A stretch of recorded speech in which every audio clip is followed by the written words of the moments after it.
আগের ভিডিওতে আমরা এমন একটা অবস্থা নিয়ে আলোচনা করেছি যেখানে আমি একটা গোলে 6 বার বল নিক্ষেপ করেছি। আমরা আমার যে কোনো একটি নিক্ষেপের সম্ভাব্যতা জানি এবং আমরা কেবার নিক্ষেপের সম্ভাব্যতা নির্বাচন বের করতে চাই। এখন 6 বার বল নিক্ষেপের ভিতর আমি যে কয়বার গোল করতে পারি তার সংখ্যাকে অনির্দিষ্ট চলক x হিসেবে সংজ্ঞায়িত করেছি। আমার শেষ উদাহরণটা এখানে আছে এবং এই অঙ্কটা দেখতে অনেক জটিল মনে হচ্ছে। আমরা এখানে 0.7 এর সাথে 0.3 টু দি পাওয়ার 5 গুণ করেছি। আমরা এরকম কোন একটা সংখ্যা পেয়েছি। এখন ক্যালকুলেটর ব্যবহার করার চেয়ে আমরা এক্সেল ব্যবহার করতে পারি এবং তুমি দেখতে পাবে যে সম্ভাব্যতা ও পরিসংখ্যানের অঙ্ক করার জন্য এক্সেল খুবই ভালো একটি সফটওয়্যার। এখন তুমি যদি জটিল কোনো অঙ্ক লিখতে না চাও তাহলে তুমি এক্সেলের মতো সহজ একটা সফটওয়্যার ব্যবহার করে খুব সহজেই জটিল একটা অঙ্ক করে ফেলতে পারো। তবে সেক্ষেত্রে এক্সেল ব্যবহার করাটা আমাদের শিখতে হবে। দেখা যাক। এখন ধরা যাক আমি নিতে চাচ্ছি, আমি এন কে সংজ্ঞায়িত করব। আমি দেখতে চাচ্ছি যে আমি 6 বার বল নিক্ষেপ করব এবং যে কোনো একটি বার গোল হবার সম্ভাবনা 0.3, যেটা আমরা এর আগের ভিডিও চিত্রতেও করেছি। এবং গোল না হবার সম্ভাবনা, আমি এখানে এটা আরো ভালো করে লিখছি। এখানে গোল হবার সম্ভাবনা 0.3 পি মেক এবং গোল না হবার সম্ভাবনা হবে পি মিস্টেক। শুধু 0.7 লেখার পরিবর্তে আমি এটাকে অন্যভাবে লিখতে পারি যাতে এটা প্রথমটার উপর নির্ভর করে। আমি এখন সূত্রটা লিখছি। আমরা বলবো যে এটা সমান হচ্ছে 1 বিয়োগ এবং এরপর আমরা এই ঘরটি নিব। এটা সমান হচ্ছে 1 বিয়োগ আমরা একটি বল নিক্ষেপ করার সম্ভাব্যতা। খেয়াল করো এটা আমরা হিসাব করেছি, এটা হলো 0.7। আমি একটু জুম করছি তার কারণ আমি জানি না হলে ইউটিউবে লেখাগুলো অনেক ছোট হয়ে যায়। তো এখন যদি এটা 0.2 হয়ে যায় তাহলে এটা স্বয়ংক্রিয়ভাবে 0.8 হয়ে যাবে। আমরা আবার 0.3-এ ফিরে যাই। এখন কিছু সারি নিয়ে কাজ করা যাক যাতে আমরা আমাদের অনির্দিষ্ট চলক x এর সম্ভাব্যতা বের করতে পারি।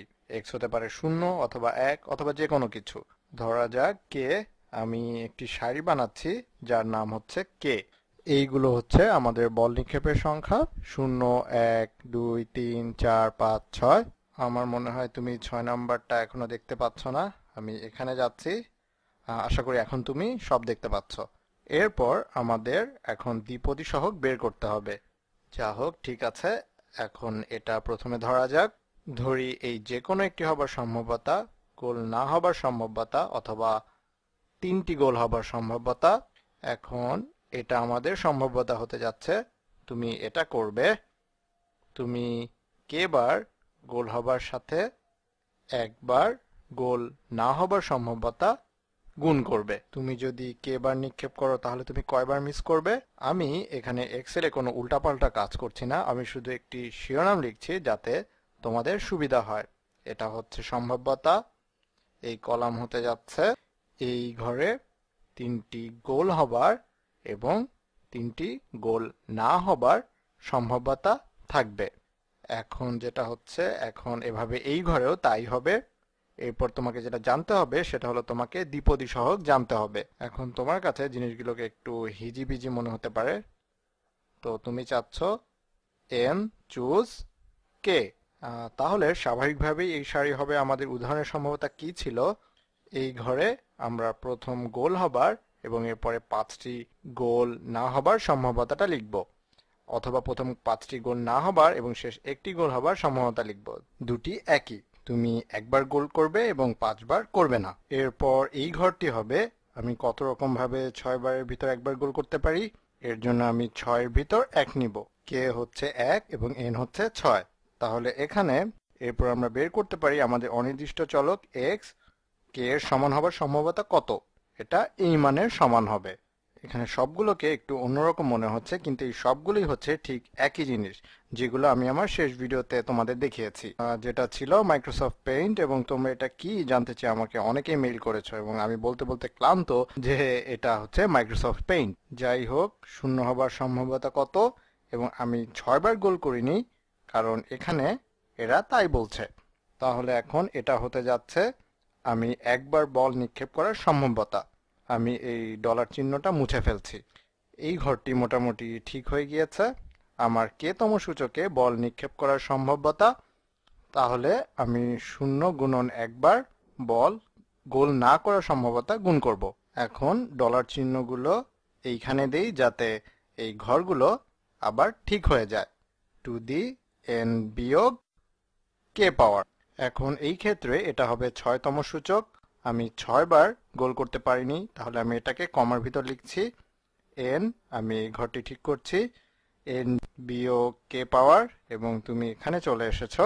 এটা আমাদের উদাহরণের সম্ভাব্যতা, প্রথম গোল এবং পরে 5 গোল না হবার সম্ভাব্যতা, অথবা এটা হতে পারে আমার প্রথম গোল হবার সম্ভাব্যতা, এরপর দ্বিতীয়টা না হবার, এবং এরপর পরের 4টা না হওয়ার। এই ঘটনাগুলোর যে কোনো একটা। এবং এখানে কতগুলো ঘটনা আছে? যাক, এটা হচ্ছে n চুজ কে, তাহলে এটা সমান হচ্ছে n চুজ কে।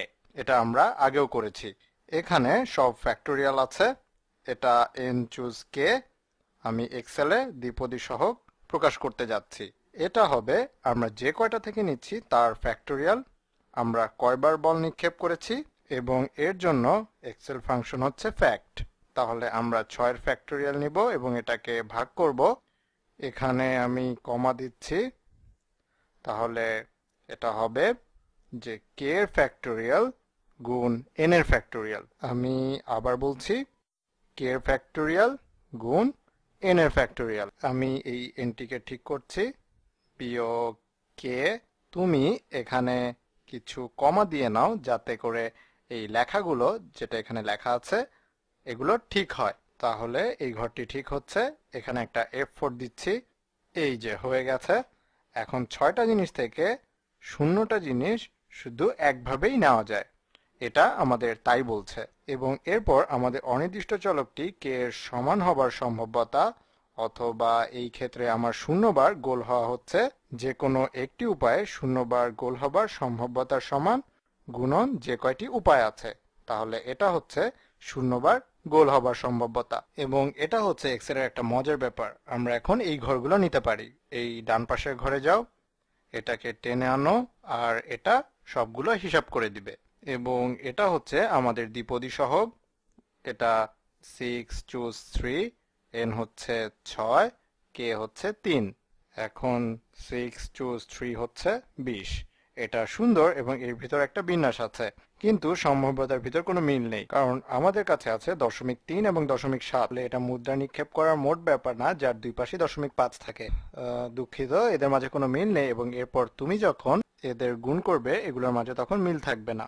এখন এক্সেল ব্যবহার করে সম্ভাব্যতা নিবেশনের একটা গ্রাফ আঁকি, একটা ছক আনি। আমাকে দেখতে দাও, তথ্যগুলো আমার মনে হয় আমি এইভাবে করেছিলাম। আমি তথ্যগুলো নেই, এখানে তুমি চলে এসেছো। আমি একটা লেবেল নিচ্ছি, এক্স লেবেল। ঠিক আছে, এটা এখানে আছে। আমার মনে হয় এবার ভালো দেখাচ্ছে। আমার কি আর কিছু প্রয়োজন আছে? না, এখন আমার আর কিছু চাই না। যাই হোক, আমি চিহ্নগুলো কোনটা কি দেখাতে চাই না। এই চলে এসেছি। এখন ঠিক আছে। আমি মনে করি আমার কাজ শেষ হয়ে গিয়েছে। তথ্যের শিরোনামগুলো এটা ভালো। শেষ। আমি এখানে আর কিছু করতে চাই না, এই অক্ষরগুলো চাই না। আমি তোমাদের জন্য এগুলো বড় করছি। এটা ঠিক আছে, এবং আশা করি তারা অক্ষরগুলোকে খুব বড় করবে না। তুমি নিশ্চয়ই ব্যাপারটা ধরতে পেরেছো। এটা একটা বিচ্ছিন্ন সম্ভাব্যতা নিবেশন। এই ক্ষেত্রে 6 বারের ভিতর কে বার গোল হয়েছে, এবং এটা এই ঘটনার উপর ভিত্তি করে যে আমার একবার গোল হবার সম্ভাবনা হচ্ছে 0.3। দেখা যাক আসলে এটা কি। আমি কোনো প্রমিস করছি না, দেখা যাক আমি কোনো পরিবর্তন করতে পারি কিনা। আমি যদি এটাকে 0.2 করি তাহলে কি কোনো পরিবর্তন হয়? হ্যাঁ হ্যাঁ হ্যাঁ, এটা পরিবর্তিত হয়েছে। এই দেখো, এটা পরিষ্কার। আমি আরেকটু করছি। যদি আমার নিক্ষেপ করার 30% সম্ভাবনা থাকে তাহলে এটা পরিষ্কার, এটা আমার সম্ভাব্যতা নিবেশন। আমার কে বার গোল করার বিচ্ছিন্ন সম্ভাব্যতা নিবেশন। আর এটা আমার কোনো গোল না করার সম্ভাব্যতা। এটা মনে হয় এটার ভিতর খুব অল্প মিল ছিল। এটা 0.12%, অথবা কোনো গোল না হবার সম্ভাব্যতা 0.12। আমার 4টি গোল হবার সম্ভাব্যতা 6%। আমি জানি তুমি এটা দেখতে পারছো না, কিন্তু এই যে এখানে ছোট যে বাক্স আছে এখানে লেখা আছে যে 0.6। এটা পরিষ্কার, যেহেতু আমরা এটাকে সাজিয়েছি আমরা এটাকে পরিবর্তনও করতে পারি যদি আমার গোল করার সম্ভাবনা বেশি হয়। এখন এটার ভিতর একটা মিল দেখা যাচ্ছে। এখন আমার 4 বার গোল করার সম্ভাবনা আর 2 বার গোল করার সম্ভাবনা একই, এবং আমি যদি বাক্স বানাতে খুবই পাকা হই তাহলে 80% সম্ভাবনা থাকবে যে কোনো একটি নিক্ষেপে গোল হবার। এখন মুহূর্তেই আমাদের নিবেশনটি ডান দিকে সরে গেল। কিন্তু আমি তোমাদেরকে আরো একটা জিনিস দেখাতে চাই। আমি মনে করি এটা এক্সেল ব্যবহার করার একটা সুবিধা।